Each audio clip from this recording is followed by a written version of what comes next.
Good morning.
अब आ रही है वॉइस? बंद था ना? नहीं।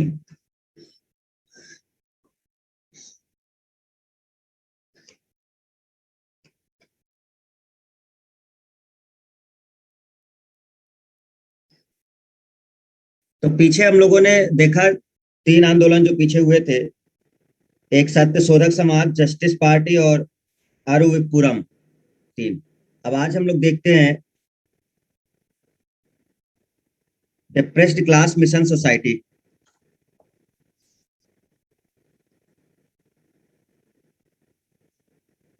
देखो क्या है इसमें। इसकी स्थापना जो हुई वो महाराष्ट्र में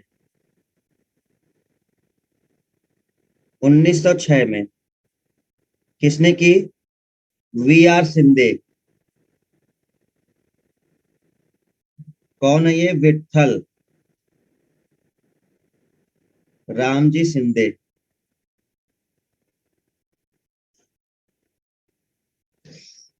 मेन मोटो क्या था इसका? उद्देश्य दलित जातियों में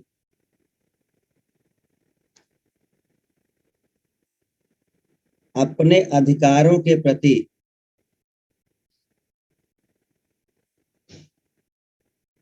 जागृति पैदा करना।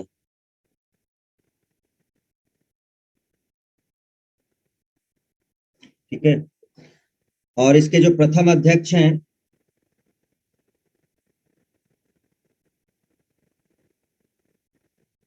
वो है एनजी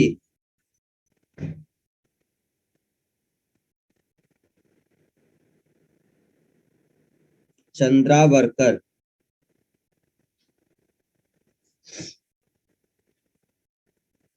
ये इतना पॉइंट रखना है। तो ये देखो नाम से क्लियर हो रहा होगा कि यहाँ पे रखा गया है डिप्रेस्ड क्लास मिशन सोसाइटी। मतलब जो हमारे समाज में डिप्रेस्ड क्लास है, जिस पर ज्यादा ध्यान नहीं दिया जा रहा, ठीक है, उनके इम्प्रूवमेंट के लिए। तो इसमें इतना ही है, इससे ज्यादा आपके लिए बहुत कुछ नहीं है। तो स्थापना ध्यान रखना कि ये कहाँ पर हुआ? महाराष्ट्र में 1906 में। किसने किया? विठल रामजी सिंधे ने किया था। बस ये ध्यान रख लेना। एक आप प्रथम अध्यक्ष याद कर लो, एनजी चंद्रावकर थे। ठीक है। अगले देखते हैं हम लोग कौन आएगा? तो एक ये वाला इंपॉर्टेंट है थोड़ा सा, वायकॉम,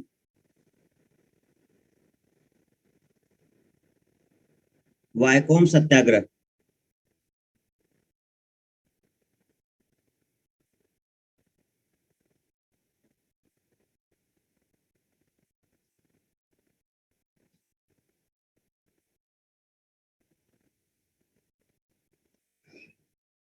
वायकॉम सत्याग्रह।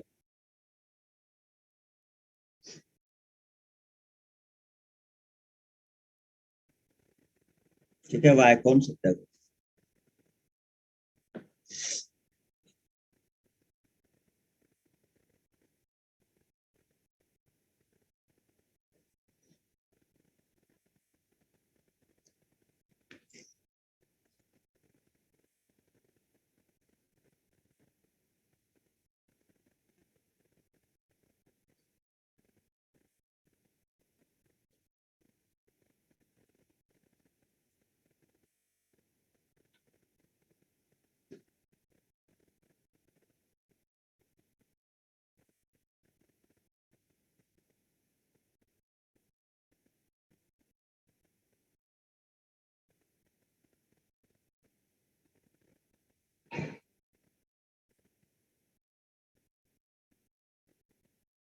देखो, वायकॉम सत्याग्रह जो है वो इससे समझ लो क्या है कि ये केरल से रिलेटेड है ना। और वायकॉम सत्याग्रह में क्या हुआ था कि केरल में जगह पड़ती है वायकोम, ये जो नाम है ये केरल में ही पड़ता है। ये मेनली मंदिर में प्रवेश को लेकर था। ये जो सत्याग्रह हुआ था, जो डिप्रेस्ड क्लास है, पिछड़ी जातियां थी, उनको मंदिर में प्रवेश नहीं था, तो प्रवेश दिलाने के लिए किया गया था, जो वायकॉम था। तो मुख्यतः यह मंदिर में प्रवेश को लेकर था। ठीक है। और ये जगह कहाँ की थी? केरल। केरल में ये जगह पड़ती है वायकॉम। तो कुछ इंपॉर्टेंट पॉइंट देखते हैं कि क्या चीजें थी इसकी। वायकोम सत्याग्रह 1924 में शुरू हुआ। कहाँ पर? केरल में। ये वहां का जगह का नाम है वायकोम। ठीक है, केरल में शुरू हुआ।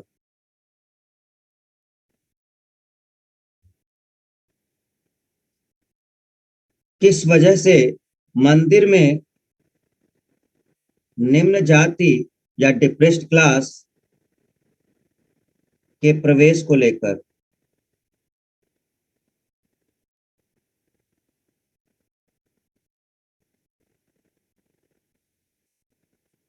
ठीक है।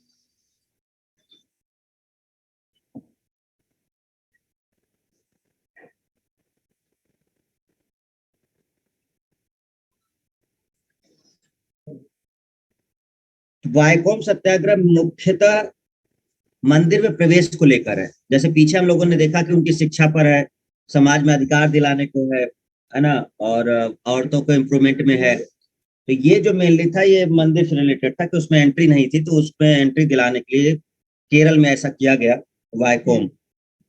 तो मंदिर में निम्न जाति के प्रवेश को लेकर मुख्यतः किनको अनुमति नहीं थी वो समझिए। तो पीछे हमने बताया था कि एक जाति थी जिसको प्रवेश नहीं था, जिसमें से एझवा जाति जो वहां की उस साइड की थी। तो एक एझवा जाति थी, एझवा। और एक दूसरी जाति थी पुलैया। एझवा और पुलैया, इन जातियों को मंदिर में प्रवेश नहीं था।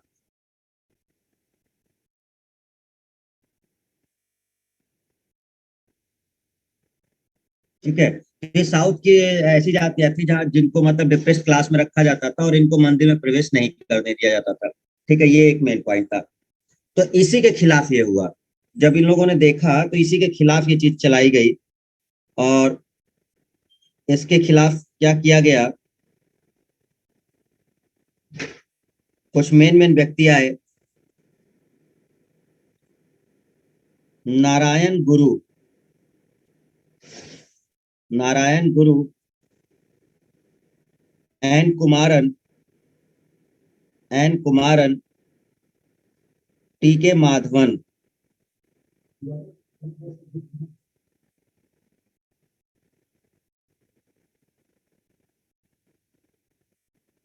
आवाज उठाई।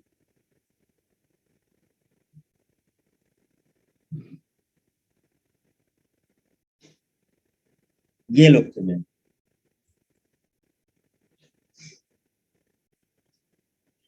और इसको देखते हुए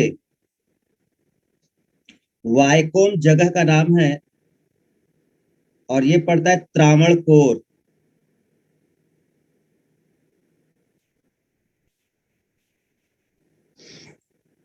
वायकोम, त्रावणकोर, सत्याग्रह का आरंभ।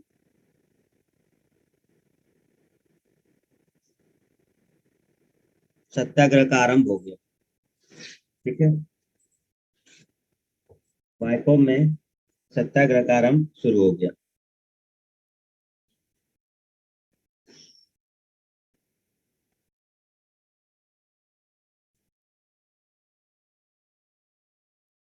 श्री नारायण गुरु के नेतृत्व में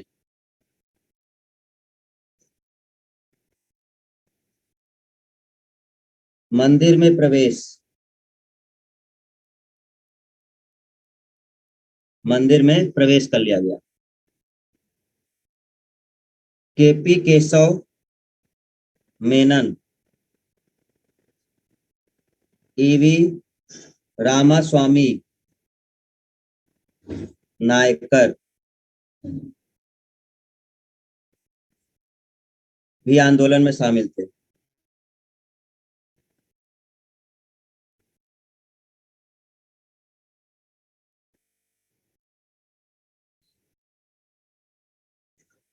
उन्नीस सौ पच्चीस में गांधी जी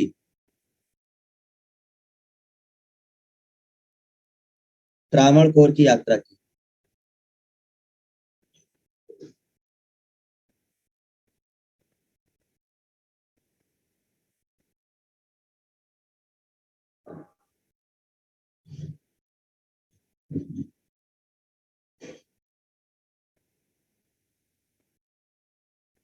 ठीक है, लिखो इसको जरा।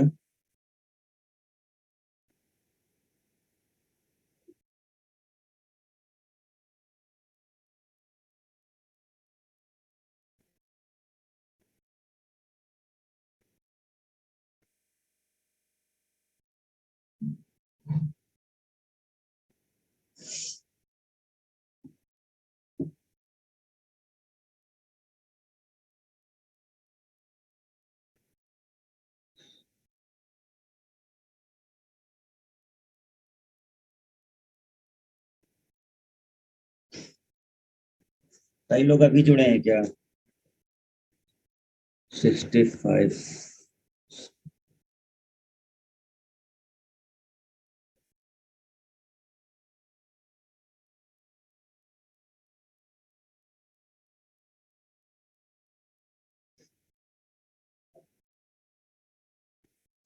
देखो ये है आपका, आज हम लोगों ने यहाँ से बात की है डिप्रेस्ड क्लास मिशन सोसाइटी। ठीक है,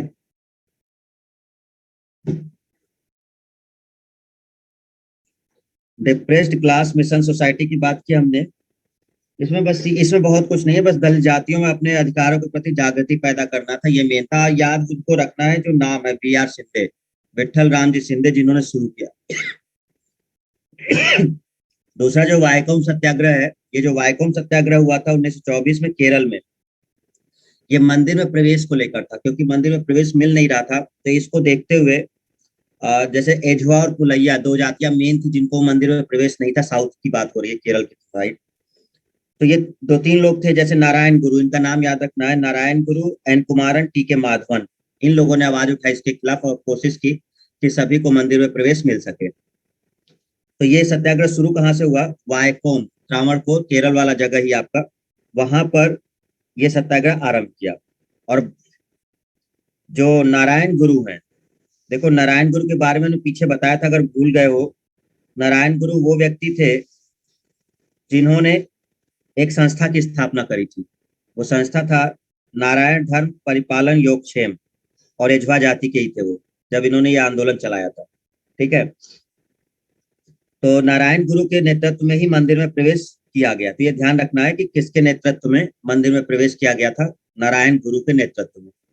बाद में ये कुछ लोग भी शामिल हो गए थे, इंपॉर्टेंट व्यक्ति हैं ये लोग, आगे चलकर देखेंगे हम लोग, रामास्वामी का नाम आ जाएगा। तो केपी केशव मेनन, रामास्वामी नायकर भी आंदोलन में शामिल हो गए।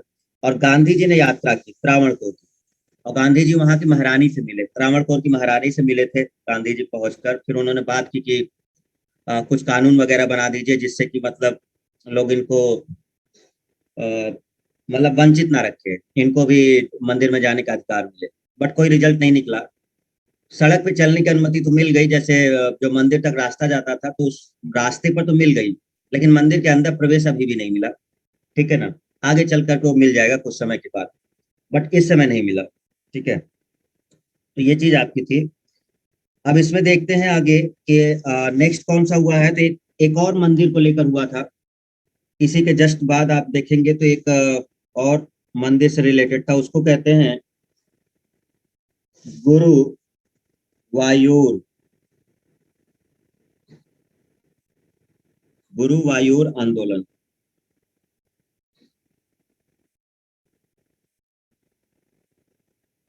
तो ये हुआ गुरुवायूर आंदोलन। ये भी वही मंदिर प्रवेश को लेकर था, केरल में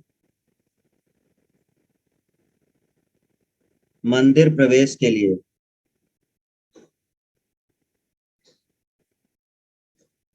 केरल में मंदिर प्रवेश को लेकर, ठीक है। इसका नेतृत्व किसने किया? तो गुरुवायूर आंदोलन का जो नेतृत्व करता थे मेनली, वो थे पी कृष्णा पिल्लई तथा ए के गोपालन। ये दो व्यक्ति जिन्होंने इसका नेतृत्व किया था आंदोलन का। बट इनसे पहले कांग्रेस कमेटी ने इसके लिए कुछ चीजें की थी। जो उस समय की कांग्रेस कमेटी थी, कांग्रेस कमेटी द्वारा आंदोलन शुरू।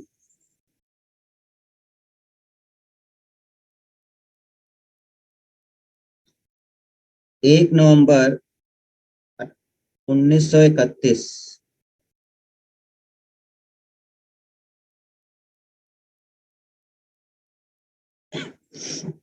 और इसी को देखते हुए इस तारीख को 1 नवंबर 1931 को एक दिवस के रूप में मनाया जाता है, अखिल केरल मंदिर प्रवेश दिवस।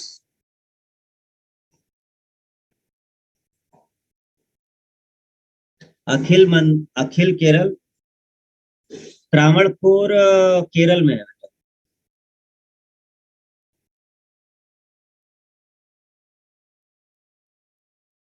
अखिल केरल मंदिर प्रवेश दिवस।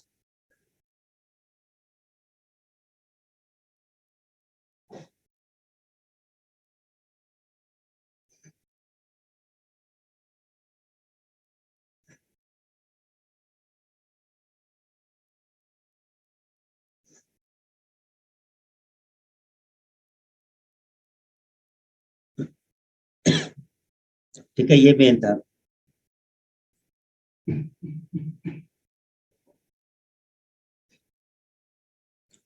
1936 में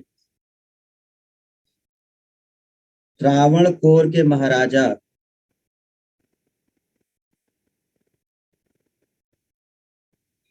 से समझौता, मंदिर सबके लिए खुल गया।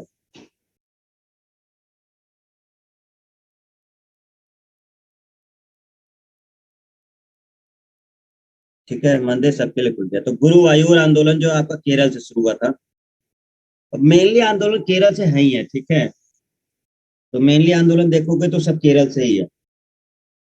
और केरल, महाराष्ट्र, ये इधर वाले जो एरिया है यहीं पर ये देखने को मिले ही है। कुछ मंदिरों में तो आज भी नहीं मिला है न सर। नहीं, जाति के आधार पे थोड़े ना है।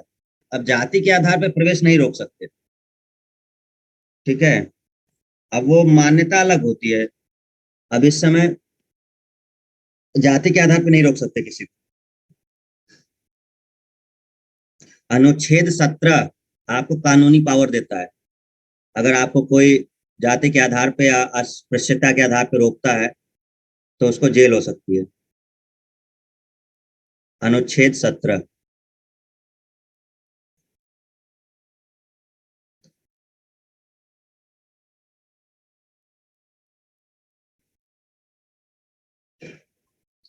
वो जो प्रवेश है आज की डेट में वो मान्यताओं के आधार पर है, वो जाति धर्म के जिस जिस हिसाब से पहले था वो नहीं है कि अब आप अगर पिछड़ी जाते हैं कि आपको प्रवेश नहीं है। अब गांव वगैरह में क्या होता है ना कि गांव वगैरह में जैसे सवर्ण जाति या कोई है तो अब उनका मतलब एक दबंगई टाइप का है, तो फिर वो अलग बात है।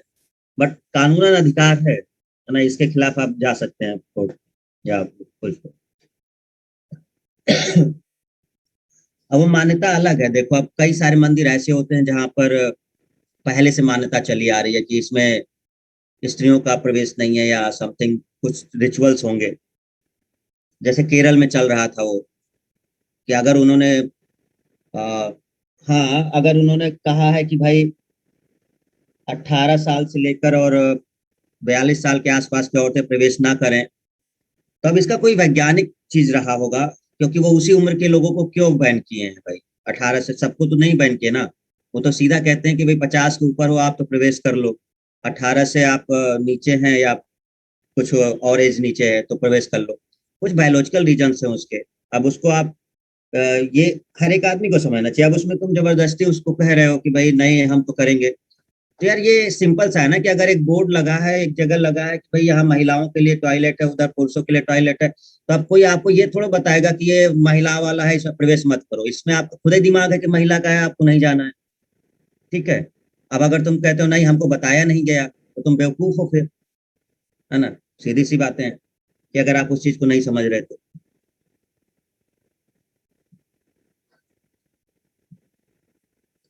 तो गुरुवायूर आंदोलन, ये आपका इसमें।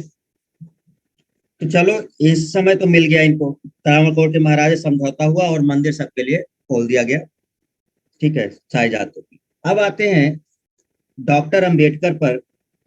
इन्होंने दलितों के लिए क्या उस समय किया, आंदोलन से रिलेटेड केवल, पूरी बायोग्राफी नहीं देख रहे हैं हम। डॉक्टर अंबेडकर और दलित आंदोलन।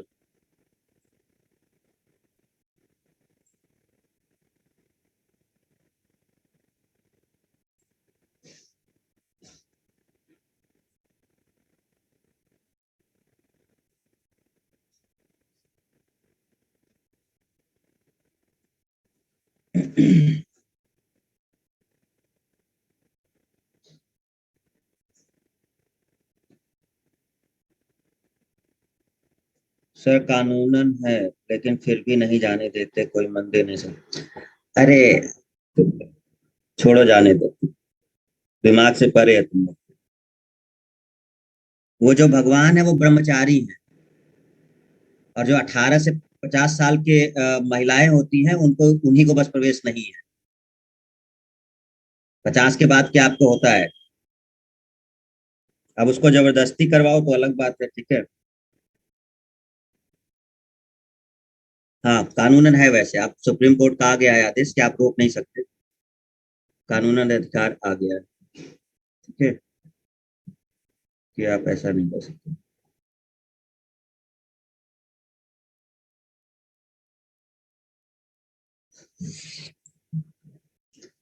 तो डॉक्टर अंबेडकर और दलित आंदोलन में देखते हैं कि क्या कैसे है, तो थोड़ा सा चीजें जान लेते हैं कि क्या है इसमें। समझिए जरा इसमें।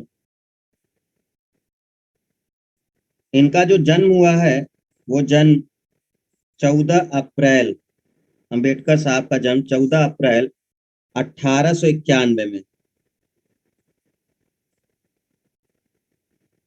महारकुल, महू, इंदौर।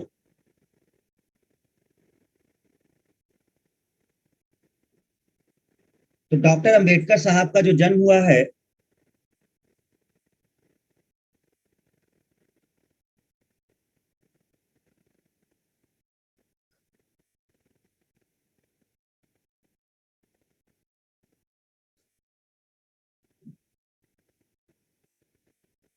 ये एमपी में हुआ है, मध्य प्रदेश में। मध्य प्रदेश में जगह है इंदौर, ठीक है, उसमें ये हुआ है इनका जन्म। पत्नी का नाम जानते हो इनके क्या है? अंबेडकर जी की पत्नी का नाम, एनीवन?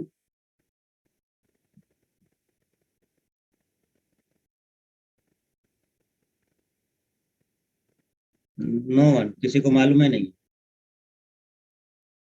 बार स्टूडेंट। अभी पता ही नहीं कि अंबेडकर जी की पत्नी कौन थी। और अभी कुछ कह दो तो अंबेडकर अंबेडकर चिल्लाते रहेंगे। अब मालूम कुछ नहीं है, ये तो हालत है देश की। जानकारी किसी को कुछ रहती नहीं है। आप लोग को कोई भी बरगला सकता है ना, क्योंकि मालूम तो कुछ है नहीं। बस दो चार ठो कहानी सुना दो बस। सविता? देखो सविता बता, बेवकूफ कहीं का। रमाबाई नाम था।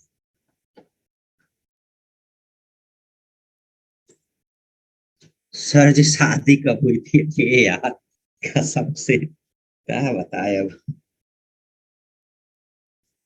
शादी होगी तभी ना पत्नी आएंगी। इनकी जो पहली बीवी है डॉक्टर अंबेडकर की, वो है रमाबाई। इनकी दूसरी शादी हुई है रमाबाई जी के बाद। तो इनकी जो पहली पत्नी है वो है रमाबाई। पत्नी का नाम है रमाबाई। जो इनकी फर्स्ट पत्नी है पहली, वो रमाबाई। बट इनकी मृत्यु हो जाती है 1935 में। तो जब इनकी मृत्यु हो, अब ये देखो, ये पॉइंट पूरा जब वो देखोगे ना, क्या बोलते हैं, बायोग्राफी वगैरह, तब पूरी चीजें क्लियर होती हैं। बट अब डिटेल में हम नहीं जा रहे, तो थोड़ा सा पॉइंट देख लो कि पत्नी जो है रमाबाई है, इनकी मृत्यु हो जाती है, तो इनकी मृत्यु के बाद ये दूसरी शादी करते हैं। और फिर मृत्यु के बाद दूसरा विवाह होता है। दूसरा विवाह किससे करते हैं? डॉक्टर शारदा कबीर, बम्बई।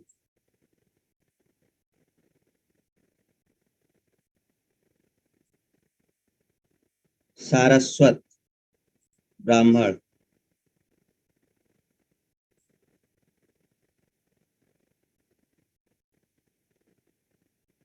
ठीक है।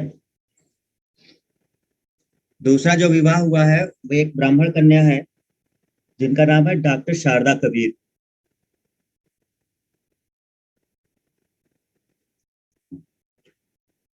असल हिस्ट्री जानने के लिए किताबें पढ़ा करो स्टूडेंट, है ना।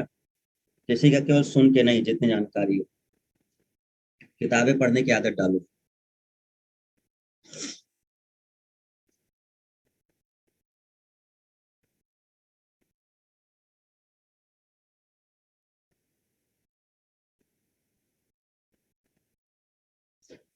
तो पहले पति रमाबाई हैं, जिनकी मृत्यु जब हो जाती है तो फिर डॉक्टर शारदा कबीर से।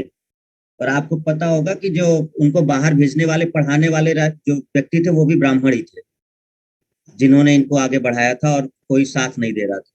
तो जो बाहर भेजा था इनको, खर्च करके, पैसा करके, डॉक्टर अम्बेडकर को, एक ब्राह्मण ही थे।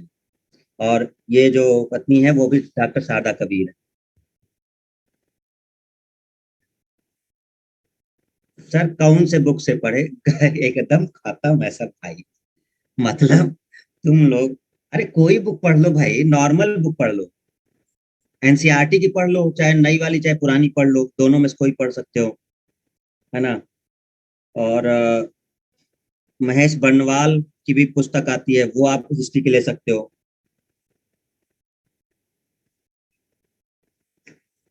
अब इनके समय में जो छुआछूत है और अस्पृश्यता है वो बहुत ज्यादा है। बहुत ज्यादा का मतलब कि जो निचली जाति के हैं, तो उनके ऊपर जो सवर्ण जातियां हैं, सवर्ण जातियों का प्रभुत्व तो बहुत ज्यादा है, क्योंकि वही पावरफुल है उस समय। तो बहुत सारे अधिकारों से वंचित रखा जा रहा है जो निचली जाति के, उनको शिक्षा नहीं दी जा रही। उनको मतलब अब वही है ना अनटचेबिलिटी, मतलब कि हम आपका छुआ खाएंगे नहीं, हम आपका छुआ मतलब पानी नहीं पिएंगे, स्कूल तो जाने की बात है छोड़ दो, वो तो अनुमति ही नहीं थी, पढ़ने नहीं दिया जा रहा। तो ये सब चीजें चल रही थी अम्बेडकर साहब के सब। तो अम्बेडकर साहब ने ये देखा और इनको भी इनके खिलाफ भी ऐसा कुछ हुआ, क्योंकि भाई ये भी महार कुल के थे, तो इनको भी उसी तरह से ट्रीट किया जा रहा था। तो इनको बहुत खराब लगता था कि भाई हम ऐसे देश में रह रहे हैं, उसके बाद आप सबको समान अधिकार नहीं दे रहे। तो इसके खिलाफ इन्होंने आवाज उठाई अम्बेडकर साहब ने, और दलितों के उद्धार के लिए बहुत अच्छे काम किए। और नो डाउट बहुत ज्ञानी पुरुष, जिनको नॉलेज अच्छी खासी थी, है ना। बाद में चल करके हिंदू धर्म में सब चीजें चल तो सही रही थी। देखो एजुकेशन वगैरह हम इसलिए नहीं बता रहे हैं अभी, क्योंकि हम बायोग्राफी नहीं पढ़ा रहे हैं अम्बेडकर साहब की, ठीक है ना। जिस दिन हम अम्बेडकर साहब की बायोग्राफी वगैरह करेंगे तो उसमें हम सब चीजें बता देंगे कि किस समय क्या हुआ था। अभी केवल उतना जितना दलितों से रिलेटेड, इनका आंदोलन से रिलेटेड है। तो इन्होंने मतलब काफी कुछ अच्छे काम किए, कुछ कई संस्थाएं बनवाई जो उनके उद्धार के लिए ऐसा काम कर रहे थे। हिंदू धर्म में दिक्कत इनको एक ये आ रही थी कि जो वर्ण व्यवस्था में बटा हुआ था, जिसमें समर जातियां ऊपर थी, बाकी ये थे, तो ये लोग सताते थे उन्हें, जो ऊंची जातियां थी। और इससे बहुत मतलब दुखित थे कि अपने ही धर्म में रह करके और ये लोग इस तरह से प्रभाव डालते हैं। तो लास्ट टाइम में इन्होंने बौद्ध धर्म ग्रहण कर लिया, मतलब जो डॉक्टर अम्बेडकर हैं, उन्होंने बौद्ध धर्म को ग्रहण कर लिया था। ये लगभग हमें लगता है 1935 के बाद की बात है ना, कि उसके बाद इन्होंने बौद्ध धर्म को ग्रहण कर लिया था। 35 के भी बाद में है, जहां तक आजादी हो गई थी तब किए थे। संविधान आपका बना था 1950 के, 1950 के आसपास, 1950 के आसपास, 1950 के आसपास इन्होंने बौद्ध धर्म ग्रहण कर लिया था। क्योंकि बहुत काम किए, सब देखा, लेकिन इनको समझ में आ रहा था कि अब ये लोग का कुछ मतलब होगा नहीं, हम चाहे जितना सब कर लें। तो वैसे ही छुआछूत या समथिंग चल रहा था। फिर इन्होंने मतलब परेशान होकर के फिर वो बौद्ध धर्म या शांति के लिए कर लिया है, जैसे भी, तो इन्होंने हिंदू धर्म छोड़ के बौद्ध धर्म को ग्रहण कर लिया था। ठीक है, डॉक्टर अम्बेडकर साहब ने। तो अब हम देखते हैं इसमें कि किस तरीके से हैं वो, जरा समझिएगा। क्योंकि इनके समय में बहुत सारी दिक्कतें चल रही थी, इनके साथ इनको खुद फेस करना पड़ा, है ना। तो सबसे पहले बात करते हैं डॉक्टर अम्बेडकर साहब की, कुछ मेन मेन पॉइंट्स कि क्या चीजें थी। तो देखो 1920 में इन्होंने एक फेडरेशन बनाया। अब ये पॉइंट्स आपको याद रखने हैं, क्योंकि ये क्वेश्चन बनेगा कि इन्होंने दलितों के मतलब उद्धार के लिए क्या चीजें की थी। The all India depressed, the all India depressed class federation का गठन किया था। अब इनके लिए याद जरूर रख लेना कि जो जो नाम बताएंगे वो जरूर याद रखना कि इन्होंने उद्धार के लिए क्या किया था। तो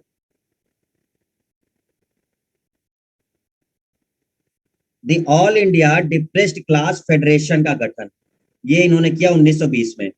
ठीक है।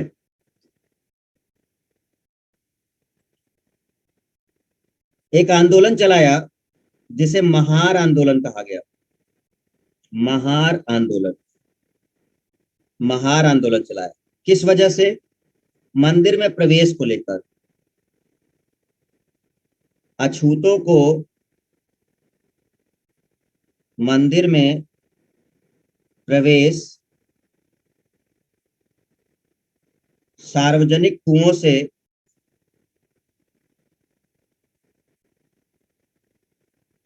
पानी भरना के लिए चलाया। ठीक है। 1936 में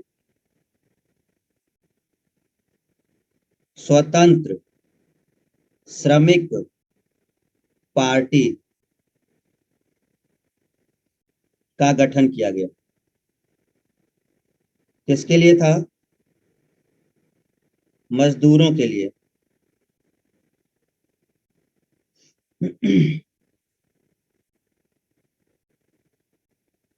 1924 में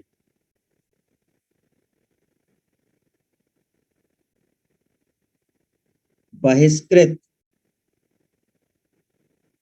हितकारिणी सभा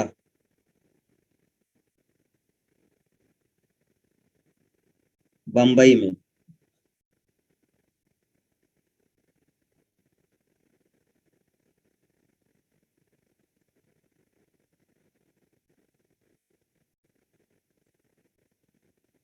1927 में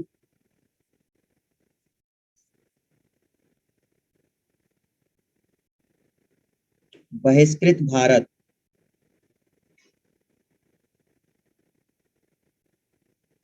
पत्रिका का प्रकाशन।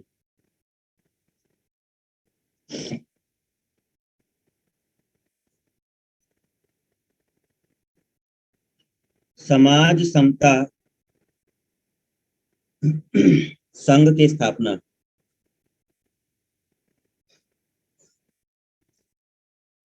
ये पॉइंट याद रखने इनके लिए, ये क्वेश्चन बनते हैं ऑब्जेक्टिव।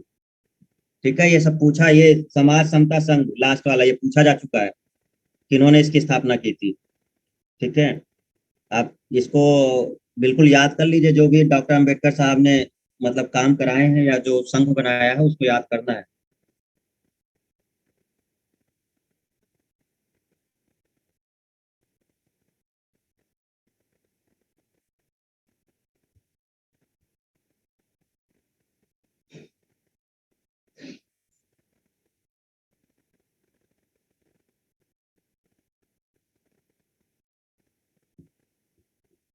ठीक है, देखो क्या क्या हुआ, देख लो जरा एक बार, फिर बाकी इसको रिवाइज करते रहना, याद हो जाएगा।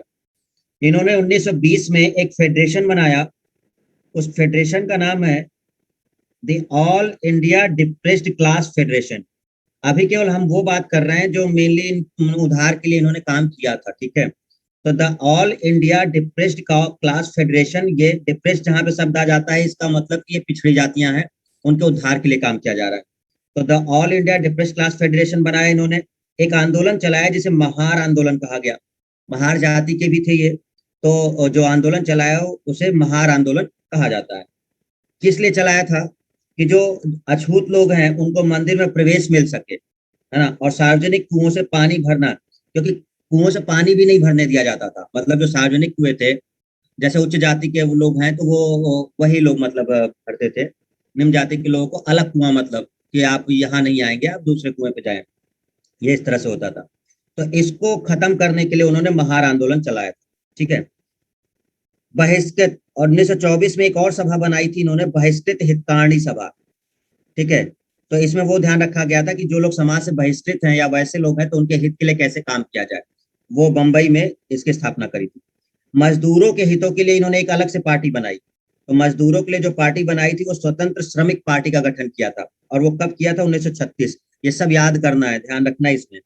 1927 में एक पत्रिका का प्रकाशन किया इन्होंने, उस पत्रिका का नाम क्या था? बहिष्कृत भारत, जो पत्रिका का प्रकाशन किया था। और आगे चलकर एक संघ बनाया। कौन सा संघ? समाज समता संघ। ये क्वेश्चन पेपर में आ चुका है। ठीक है, समाज समता संघ किसने बनाया था? दलितों के उद्धार के लिए, तो ये अंबेडकर साहब ने बनाया था। तो ये इंपॉर्टेंट है। इसमें अभी खत्म नहीं हुआ, इनके लिए थोड़ा और पॉइंट्स देखते हैं। चलो आगे देखो। लंदन में, ये वैसे पहले डिस्कस कर चुके हैं, लंदन में 3 गोलमेज सम्मेलन हुए थे, 3 गोलमेज सम्मेलन, और ये तीनों में शामिल थे। 3 गोलमेज सम्मेलन कब हुए थे? 1930 से 1932 में।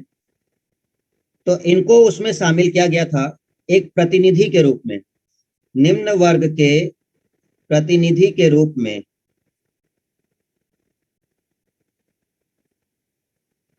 तो ध्यान रखिएगा, डॉक्टर अंबेडकर साहब तीनों गोलमेज सम्मेलन में शामिल थे, तीनों गोलमेज सम्मेलन में शामिल थे जो लंदन में हुआ था। और ये डिस्कशन हमने पीछे किया था स्टूडेंट, अगर याद हो आपको, जब हमने आपको वो कम्युनल अवार्ड वाला बताया था, जब वो प्रधानमंत्री वहां का था रैमसे मैकडोनल्ड, और फिर उसके बाद पूना समझौता हुआ था।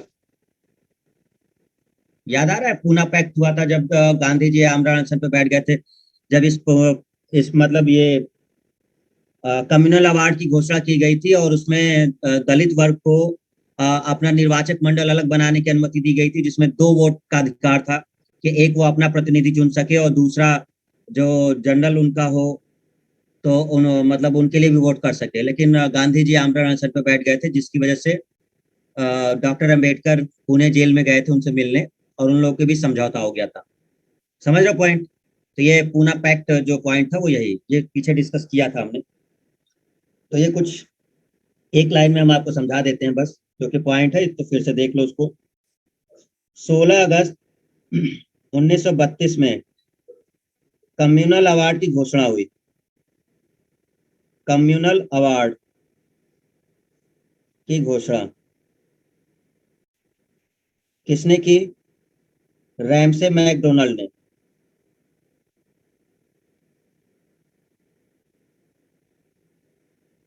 इस समय वो पीएम था वहां का। दलित वर्ग को पृथक निर्वाचन मंडल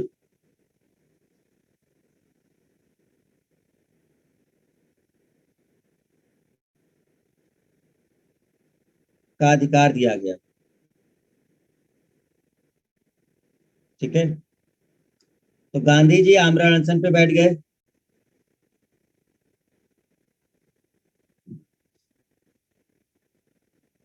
गांधी जी का आमरण अनशन, जिसकी वजह से पूना समझौता हो गया।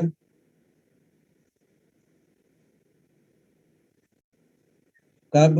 24 सितंबर 1932। और इसी के बाद पृथक निर्वाचन मंडल समाप्त हो गया।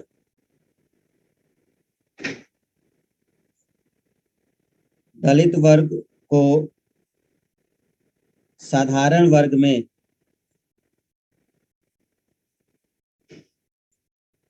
सीटों का आरक्षण।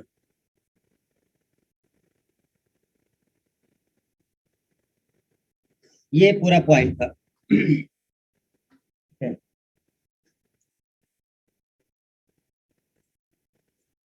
16 अगस्त 1932 में चीजें शुरू हुई, और 16 अगस्त 1932 में कम्युनल अवार्ड की घोषणा हुई थी, रैमसे मैकडोनल्ड ने की। दलित वर्ग को एक पृथक निर्वाचन मंडल दिया गया, जिससे वो अपनी जाति के लोगों को चुन सके, अपने नेता को चुन सके, और 2 वोट देने का अधिकार प्रदान किया गया था। लेकिन गांधी जी ने कहा कि यह हिंदू धर्म को बांटने की साजिश है जो अंग्रेज कर रहे हैं। इसकी वजह से वो आमरण अनशन पर बैठे, और जो डॉक्टर अंबेडकर हैं वो उनसे जेल में मिलने गए। इसी को पूना समझौता कहा जाता है, क्योंकि वो पुणे जेल में बंद थे गांधी जी। और इससे क्या हुआ कि वो पृथक निर्वाचन मंडल समाप्त कर दिया गया, और जो 2 वोट का अधिकार दिया जा रहा था उसको भी समाप्त कर दिया गया, और दलित वर्ग जो है वो साधारण वर्ग में ही शामिल हो गया। ये इस तरह से चीजें चली थी। ये एक इंपॉर्टेंट पॉइंट है। पूना समझौता जरूर याद रखना कि कब हुआ था। 24 सितंबर 1932 को पूना समझौता, या पुणे एक्ट। एक और इंपॉर्टेंट पॉइंट अंबेडकर साहब के लिए, उसको बस देख लो। अप्रैल 1942 एक संघ का निर्माण किया, उसे बोलते हैं अनुसूचित जाति संघ। इसको याद कर लेना। कब गठन हुआ है? 1942 में। 1950 में बौद्ध धर्म ग्रहण कर लिया।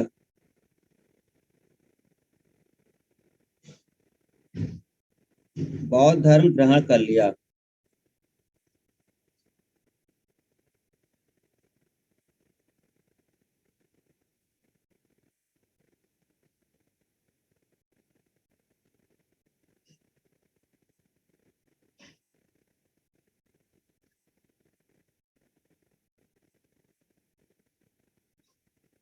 ठीक है, समझो इसको।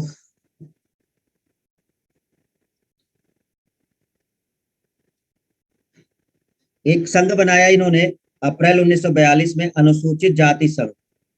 1950 में इन्होंने बौद्ध धर्म ग्रहण कर लिया, और अब एक अनुच्छेद 17 के अकॉर्डिंग अनटचेबिलिटी, अस्पृश्यता एक अपराध की श्रेणी में है। मतलब आप किसी को बस इस वजह से समाज से बहिष्कृत नहीं कर सकते कि वो मतलब कि कह दो कि हम उसको छू नहीं सकते या समथिंग। क्यों? क्योंकि अनुच्छेद 17 में ये चीज बताई गई है कि आप किसी को ये चीज नहीं करेंगे। ठीक है, ये एक अपराध की श्रेणी में है।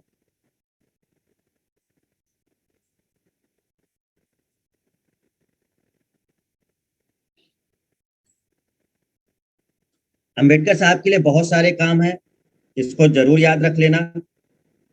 ठीक है, मेन मेन पॉइंट्स, क्योंकि इनसे क्वेश्चन बनते हैं। और ये तो अभी थोड़ा सा है, केवल वो जो उन्होंने किया है अभी।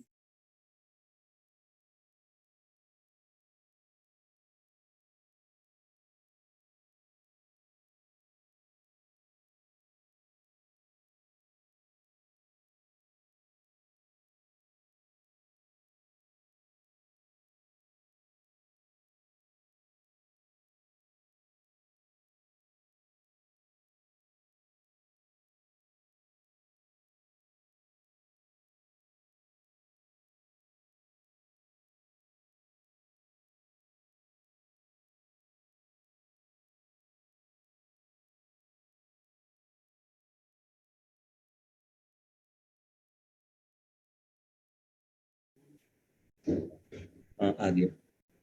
अपने आप ही चला गया। या तो उससे दिक्कत हुई, उसी से दिक्कत हुई होगी, नेट से।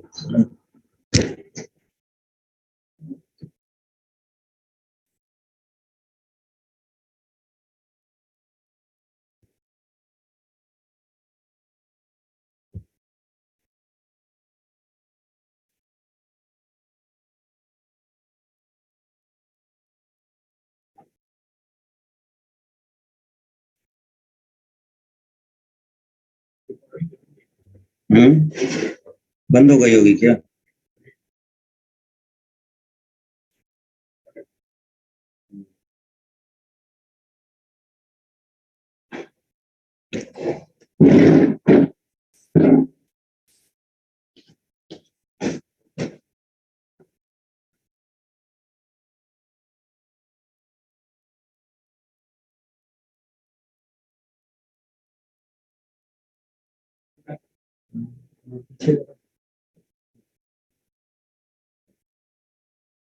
हाँ।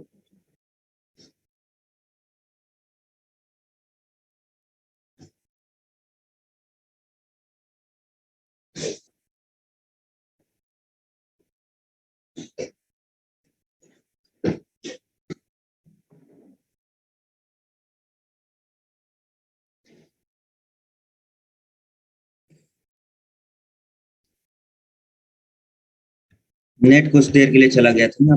ठीक है। तो ये पॉइंट आपका है, बहिष्कृत हितकारिणी सभा आपकी क्लियर है। स्वतंत्र श्रमिक पार्टी, और अछूतों को मंदिर में प्रवेश और वो सार्वजनिक कुओं से पानी भरना, इसके लिए इन्होंने महार आंदोलन चलाया था। ठीक है, महार आंदोलन चलाया था, ध्यान रखिएगा उसमें। एक पत्रिका का प्रकाशन हुआ है, बहिष्कृत भारत, है ना। और एक संघ की स्थापना, ये सब पढ़ना है, छोड़ना एक भी मत। जितने संघ हैं जो आंदोलन चलाया है, ये सब याद करना होगा। 3 गोलमेज सम्मेलन हुए थे, तीनों में शामिल हुए थे एक प्रतिनिधि के रूप में। और पूना समझौता आपको ध्यान रखना है कि क्यों हुआ था, ये चीजें आप समझ गए होंगे। कि पहले कम्युनल अवार्ड की घोषणा हुई, जिसमें ये बात रखी गई कि दलित वर्ग को एक अलग पृथक निर्वाचन क्षेत्र मिलेगा। बट आगे चलकर इसको समाप्त कर दिया गया। ठीक है। तो 1942 अनुसूचित जाति संघ का स्थापना किया, और 50 बौद्ध धर्म, फिर उसके बाद अस्पृश्यता अनुच्छेद 17 के अकॉर्डिंग अब ये अपराध की श्रेणी में। ये आपको ध्यान रखना है। महात्मा गांधी से रिलेटेड कुछ चीजें देख लेते हैं जो इन्होंने किया है। महात्मा गांधी और दलित उद्धार, दलितों के लिए इन्होंने भी कुछ काम किए हैं जो इंपॉर्टेंट है, उसको देखते हैं।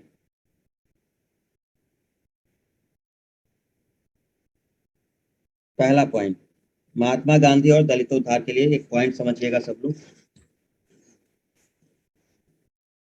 1931 एक अधिवेशन हुआ, कराची कांग्रेस अधिवेशन।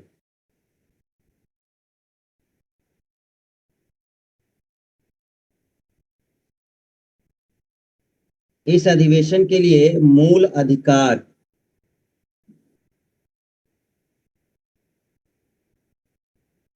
के नियम का प्रतिपादन।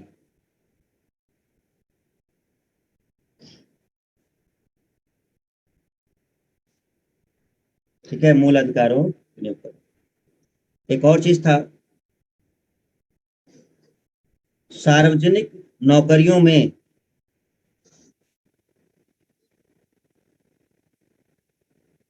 सभी के लिए समान अवसर उपलब्ध हों।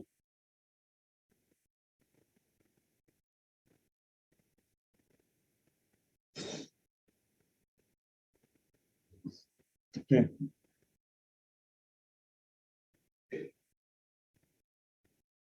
सबसे पहला पॉइंट समझो। कांग्रेस का कराची अधिवेशन हुआ था 1931 में। तो इसमें सीधी सी बात ये की गई कि मूल अधिकार का मतलब ये था कि आपको सबको समान अधिकार प्राप्त हो, क्योंकि उस समय भी ये चीजें चल रही थी। जो धर्म जाति के आधार पर नौकरियां मिला कर, मतलब जो उच्च जाति के लोग होते थे उनको नौकरियां तो जल्दी मिल जाती थी, लेकिन जो डिप्रेस्ड क्लास था उनको नौकरी जल्दी नहीं मिलती थी, मतलब वो पोस्ट के हिसाब से कि ऊपर की पोस्ट उन्हें नहीं मिलेगी। तो इसके लिए मतलब ये गांधी जी ने आवाज उठाई। उन्होंने कहा कि ऐसा कुछ नहीं है, अगर आप केवल धर्म जाति के आधार पर देखेंगे तो गलत बात है। ये सभी को मौका मिलना चाहिए, वो चाहे किसी भी धर्म का हो, किसी भी जाति का हो। तो इस चीज पर एक कराची कांग्रेस अधिवेशन हुआ था 1931 में, और मूल अधिकारों को लेकर के ये चीजें वहां पर बातचीत हुई थी। आगे चलकर इसमें थोड़ा सा इंप्रूवमेंट किया गया, और 1932 में, अगले साल, जो निम्न जातियां थी, तो निम्न जातियों को एक नाम दिया, हरिजन। तो ये जो नाम देने का श्रेय महात्मा गांधी को जाता है। महात्मा गांधी जी ने ही जो पिछड़ी जातियां थी या वो थे उनको हरिजन बोला। उन्होंने कहा कि दलित शब्द अच्छा नहीं है, और जो डिप्रेस्ड क्लास है या फिर जो पिछड़ी जाति है, इनके बजाय आप उनको हरिजन करो, हरिजन नाम। बट आज की राजनीति ऐसी है कि उनको दलित है तो दलित कहेंगे ही वो। ठीक है, जबकि वो शब्द बदला गया। हरिजन मतलब होता है जो हरि का भजन करता हो। ठीक है, तो ये एक शब्द निकाला, किन्होंने? गांधी जी ने निकाला।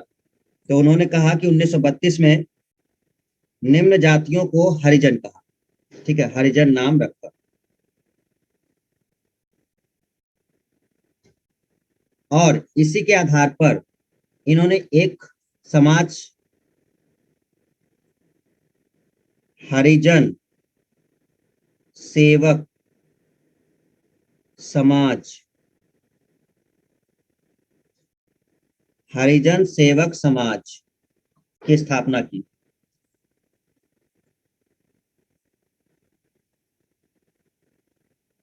ठीक है, हरिजन सेवक समाज की स्थापना की थी।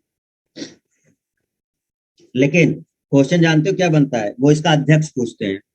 ये जो हरिजन सेवक समाज है, इसके अध्यक्ष कौन थे? तो कई लोग तो कंफ्यूज हो जाते हैं, गांधी जी ही नाम लिख देंगे, बट गांधी जी नहीं है। संस्थापक अध्यक्ष दूसरे हैं, घनश्याम दास बिड़ला। ध्यान रखिएगा, क्योंकि आप लोग जैसे हरिजन नाम देखते हैं वो गांधी जी आंसर दे देंगे, वो आंसर तुरंत गलत हो जाएगा। जो हरिजन सेवक समाज की जो वो स्थापना की है, उसके संस्थापक अध्यक्ष घनश्याम दास बिड़ला जी। ठीक है,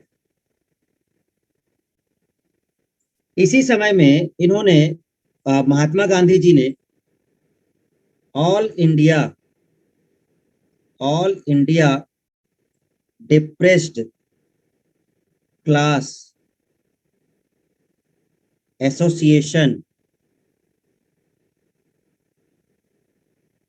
की स्थापना की, बंबई में। एक अखबार निकाला 1933 में, किस नाम से? हरिजन नाम से, हरिजन नामक।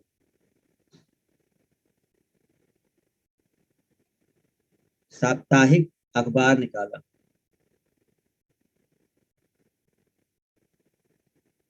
ठीक है, ध्यान रखिएगा। ये मुख्य वो काम जो इन्होंने किया, गांधी जी ने। तो ये लगभग निम्न जाति के जो आंदोलन है वो खत्म हुए हैं। एक दो पॉइंट और हैं, बस एक एक लाइन वाले वो लोग हैं, वो ज्यादा इंपॉर्टेंट उतने नहीं है, फिर भी वो बता देंगे।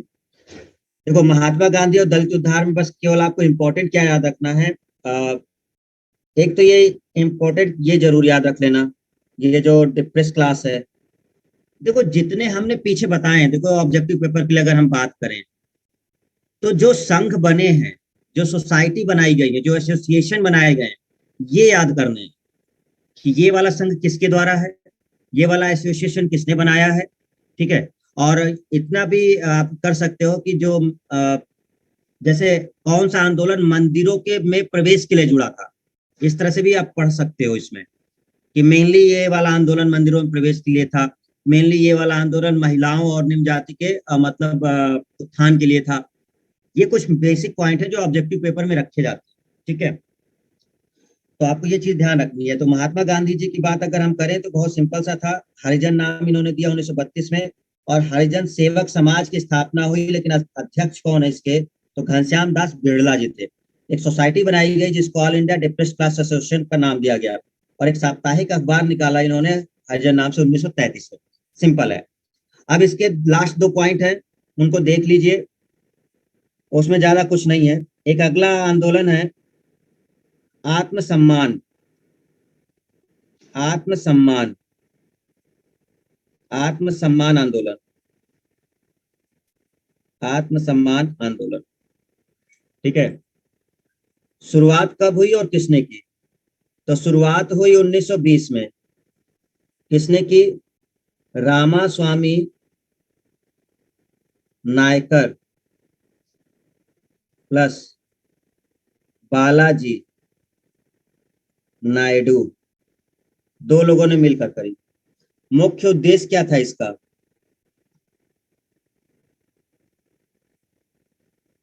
ब्राह्मणवादी व्यवस्था का विरोध,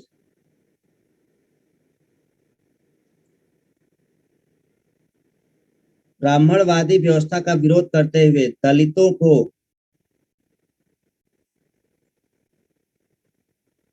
अधिकार दिलाना। इसका मेन उद्देश्य था ब्राह्मणवादी व्यवस्था का विरोध करते हुए दलितों को अधिकार दिलाना। सिंपल है, इससे ज्यादा आत्मसम्मान के लिए कुछ ज्यादा पॉइंट नहीं है।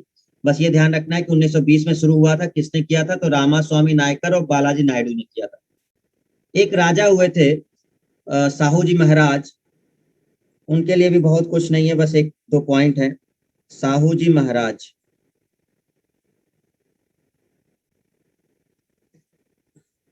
ये महाराजा थे, बस इतना याद रख लेना, ये कहाँ के महाराजा थे, महाराजा साहू, कोल्हापुर, महाराष्ट्र के थे।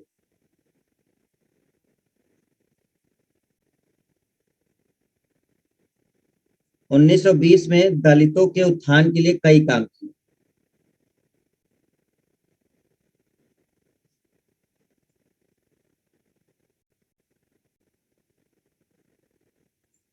कई कदम उठाए।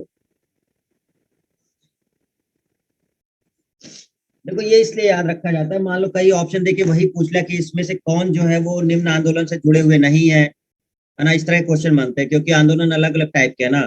कृषक आंदोलन है, निम्न है, जनजातीय है, मजदूर आंदोलन है, सब अलग अलग है, इसलिए आपको ध्यान रखना होगा कि कौन सा आंदोलन किसमें है। तो साहू जी महाराज जो है, ये महाराजा साहू, इन्होंने दलितों के उत्थान के लिए कई कदम उठाए।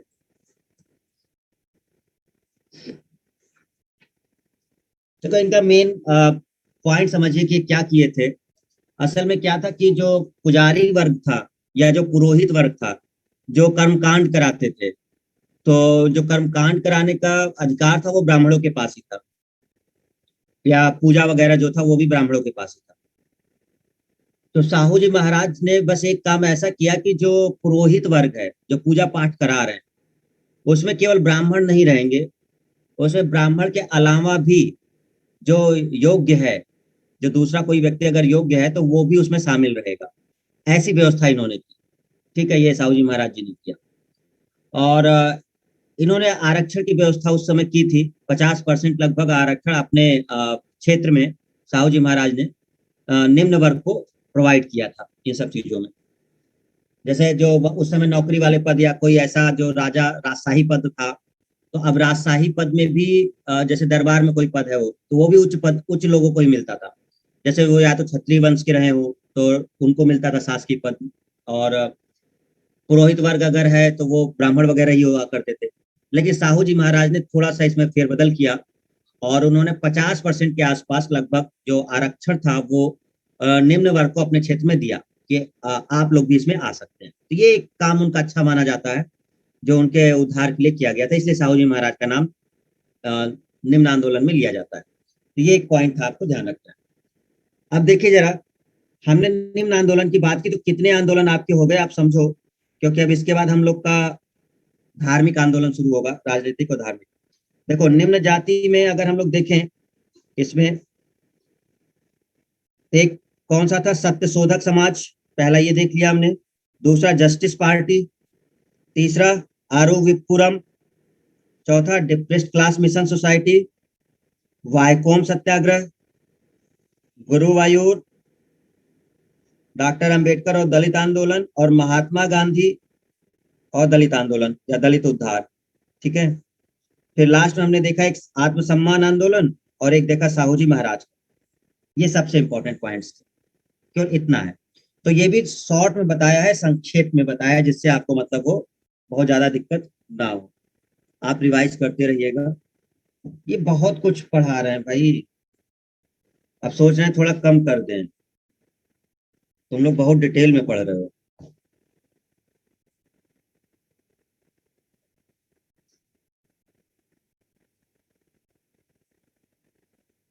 क्लियर हुआ है सभी को? ठीक है, तो ये आपके हैं निम्न जातीय आंदोलन। कुछ पूछ लें, इसी आंदोलन से पूछ लें कुछ, अभी जो पीछे पढ़ाया। नहीं सर, अभी कहाँ से। चलो याद कर लेना। एक और शुरू कर लेते हैं, 10 मिनट और लेंगे फिर कंप्लीट कर देते हैं।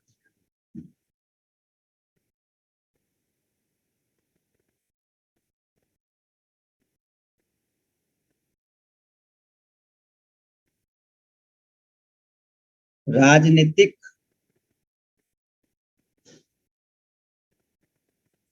धार्मिक आंदोलन, आपकी नेक्स्ट हेडिंग होगी राजनीतिक धार्मिक आंदोलन।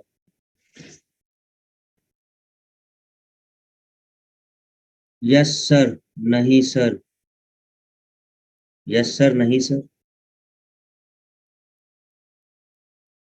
गांधी जी ने पेपर निकाला था सर।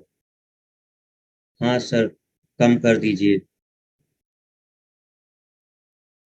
सर कुछ फास्ट हो रहा है। तुम गधे बिल्कुल, मतलब कुछ फास्ट हो रहा है। क्या चाहते हो, अगले साल खत्म करें? हैं? और ये तुमको मतलब फास्ट दिख रहा है? इतने आराम से पढ़ा रहे हैं, तुम्हें फास्ट दिख रहा है?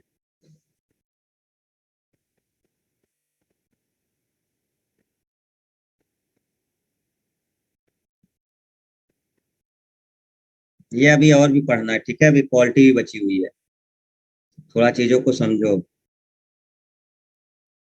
और फास्ट नहीं है कोई भी, बहुत आराम से पढ़ा रहे हैं। तुम्हारा प्रोसेसर स्लो है, उस प्रोसेसर को बढ़ाओ।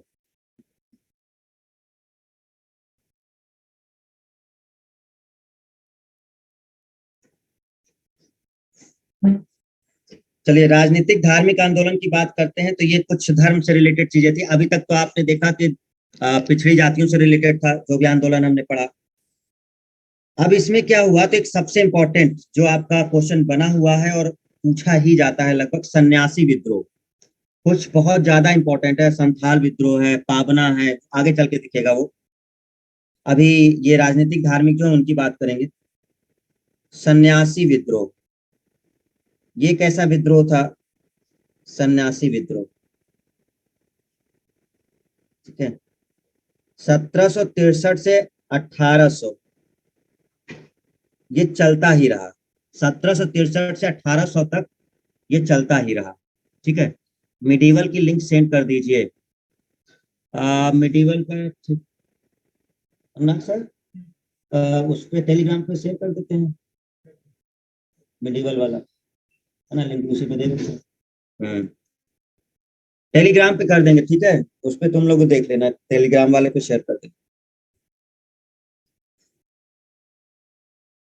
सन्यासी विद्रोह 1763 से 1800। ठीक है, देखो पहले समझा दे कि एक्चुअल में ये क्या था सन्यासी, मतलब समझ में क्या सन्यासियों द्वारा, मतलब ये जो विद्रोह किया गया है वो सन्यासियों द्वारा किया गया है। और हुआ क्या था कि 1763 का अगर समय देखो, जब हमने आपको गवर्नर वायसराय वगैरह वाला टॉपिक पढ़ाया था, अगर थोड़ा भी याद होगा तो आप चीजों को समझ सकते हैं कि बीच में एक बहुत बड़ा अकाल पड़ा था 1770 76 के आसपास, भयंकर अकाल पड़ा था। याद आ रहा है? तुम लोग को याद कहाँ होगा। 1770 और 80 के बीच भयंकर अकाल पड़ा था।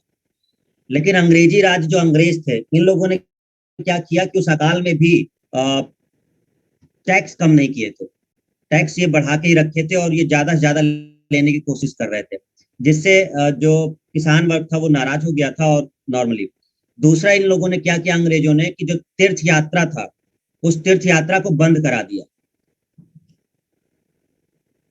तो तीर्थ यात्रा को भी बंद करा दिया था, मतलब कि जैसे ये जैसे मुगल काल में नहीं हुआ करता था, जजिया टैक्स देना होता था आपको कि तीर्थ यात्रा करनी है तो जजिया टैक्स दीजिए। तो अंग्रेज भी कम नहीं है, अंग्रेज भी दुष्ट ही है। तो अंग्रेजों ने भी क्या किया था कि जो भी तीर्थ यात्रा पे आपको जाना है वो सब बंद करवा दिया था उन्होंने। इससे सन्यासी लोग भड़क गए थे, जो सन्यासी वर्ग था उन लोगों ने विद्रोह कर दिया इसके खिलाफ। ठीक है, और इसमें किसान वगैरह भी या वो लोग भी, जनमानस भी शामिल हो गया। क्यों? क्योंकि अकाल से तो सब प्रभावित थे। तो सन्यासी विद्रोह का मतलब मेन ये था कि जो तीर्थ यात्रा पे प्रतिबंध लगाया गया था उसको देखते हुए कुछ सन्यासियों ने अंग्रेजों के खिलाफ विद्रोह कर दिया था। उसको सन्यासी विद्रोह के नाम से जाना जाता है। ठीक है, कुछ लिखने वाले पॉइंट देख लो। तो पॉइंट क्या हुआ इसमें कि बंगाल में जो अंग्रेजी राज्य है या अंग्रेज हैं, इन्होंने बहुत अत्याचार कर रखा था छोटे जमींदारों पर, किसानों पर और शिल्पकारों पर। इन तीनों पर इनको नष्ट कर, मतलब एक प्रकार से बहुत प्रताड़ित किया था, नष्ट कर रहे थे, बहुत ज्यादा इनको प्रताड़ित कर रहे थे। और इसी समय बंगाल में अगर देखें तो एक 1770 वाला अगर समय लें तो 1770 के समय में भी एक अकाल पड़ा था। ठीक है, भयंकर अकाल के समय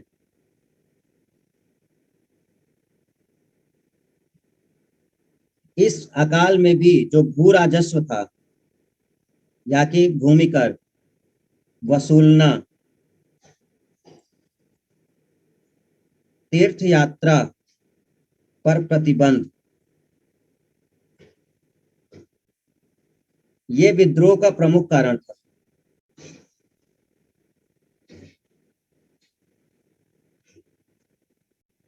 तो ये विद्रोह का प्रमुख कारण था, जो अकाल में भी आप टैक्स वसूल कर रहे हैं और ये सब चीजें हुई। ठीक है, तो हुआ क्या कि ये जब विद्रोह हुआ तो इस विद्रोह का नेतृत्व किसने किया? तो ये हाथ मतलब किसके नेतृत्व में चला?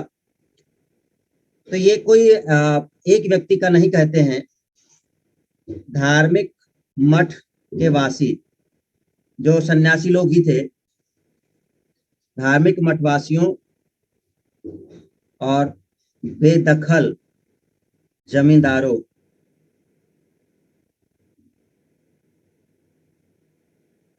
के द्वारा। ठीक है,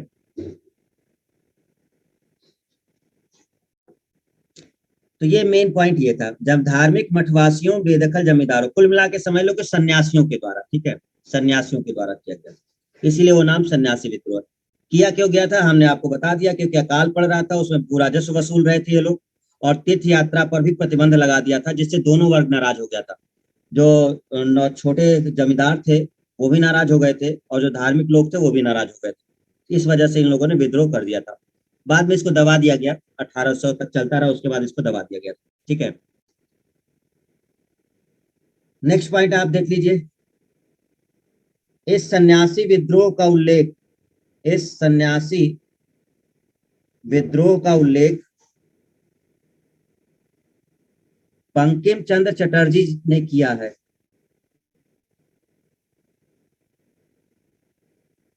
बंकिम चंद्र चटर्जी ने किया, किसमें? अपनी पुस्तक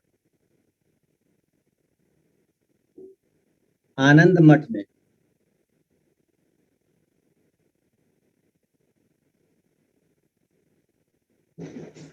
इस सन्यासी विद्रोह का उल्लेख किया है बंकिम चंद्र चटर्जी ने अपनी पुस्तक आनंद मठ। तो इस सन्यासी विद्रोह का उल्लेख इनकी पुस्तक में मिलता है। ठीक है, वंदे मातरम के रचयिता या वंदे मातरम किसने दिया? बंकिम चंद्र चटर्जी।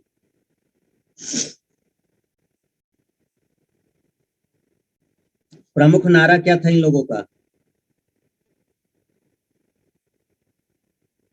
यही था, ओम ओम वंदे मातरम।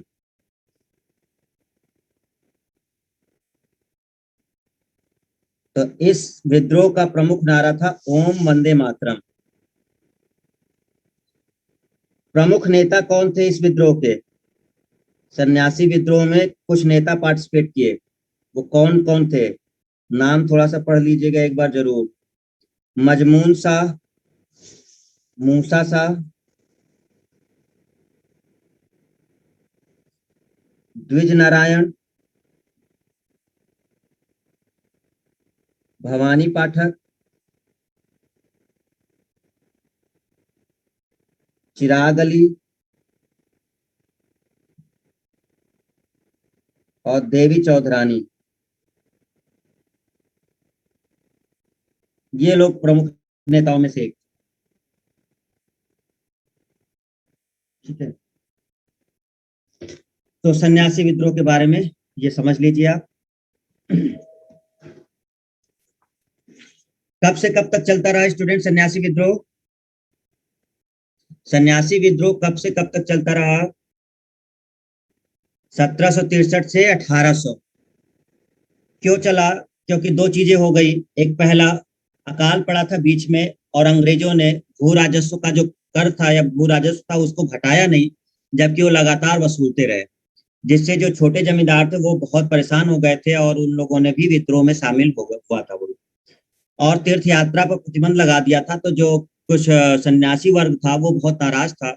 इस वजह से इन लोगों ने विद्रोह कर दिया था इस चीजों के खिलाफ, तो उसी को सन्यासी विद्रोह के नाम से जाना जाता है। जो मेन नेता है इसको, उसके नाम हमने आपको बता दिए हैं कि मजमून शाह, मूसा शाह, द्विज नारायण, भवानी पाठक, चिराग अली और देवी चौधरानी। ये लोग सब लोगों ने मिल करके इस विद्रोह को मतलब आगे बढ़ाया था। प्रमुख नारा क्या था इस विद्रोह का? तो ओम वंदे मातरम। इसको ऐसे याद रख सकते हो क्योंकि बंकिम चंद्र चटर्जी जी हैं और वंदे मातरम उन्होंने ही लिखा है और उनकी पुस्तक आनंद मठ से लिया गया है। ठीक है, और उस पुस्तक में सन्यासी विद्रोह का उल्लेख उन्होंने किया हुआ है। ये ध्यान रखिएगा कि किसमें उल्लेख है, तो आनंद मठ में उल्लेख है।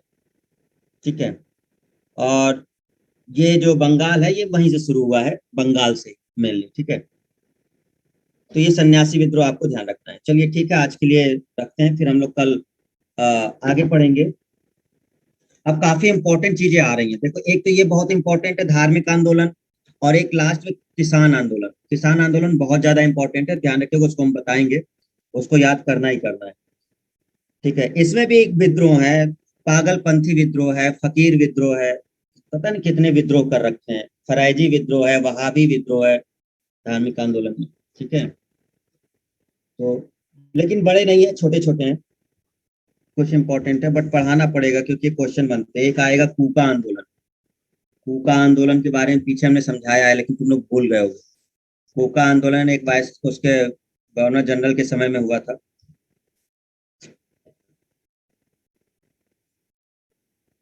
चलो ओके, आज के लिए इतने रखते हैं।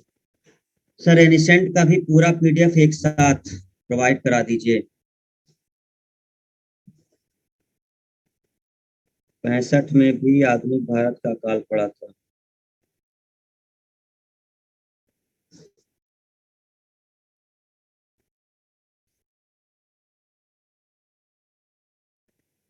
मिडीवल, ठीक। ठीक है, भेज देंगे, तुम लोग को उस पे भेज देंगे, टेलीग्राम।